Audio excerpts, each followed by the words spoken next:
I would say that the number one thing that I do in my career now that I didn't even necessarily know it was a skill and had to learn it. And once I learned it and began to refine it, and I still work on it every day, and that is when people ask me, what do you do for a living? And I say, well, I produce opera. And then they say, well, but what does that mean?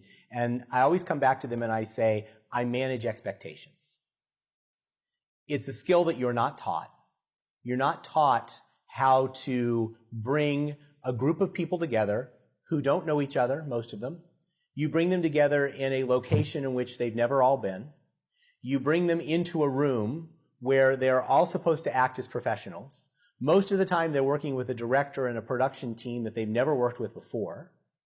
And out of that, in a 2 or 3 week rehearsal period, you are to put a work of significance on stage.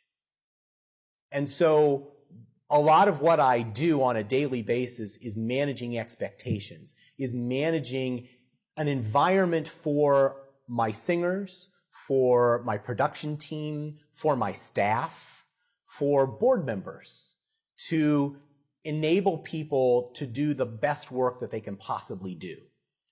I had no idea when I got out of school that that would be today 60% of my job on a daily basis, is managing the expectations to achieve the outcome of a great performance. And then for the audience, managing those expectations from the time that that person says, I think I'm going to go to the opera website and see what's playing, to, I'm going to buy a ticket. Okay, now I'm going to come and park, and I'm going to walk in, and how does everyone treat me? And am I going to be comfortable? And managing the audience members' expectations. That's an entrepreneurial skill that every artist also has to learn, that is not taught anywhere.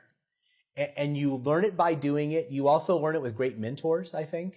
I've been fortunate to have some really great mentors who have guided me, and when I was probably a little more, I was younger and more boisterous and arrogant and all of those things, that you can be when you're young, said, Kevin, here is how you have to treat people.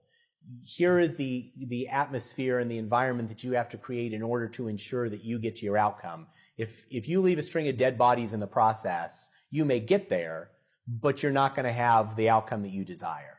So learn to manage the environment, not the people. Learn to manage the expectations of the people and not the people themselves. That's a huge skill.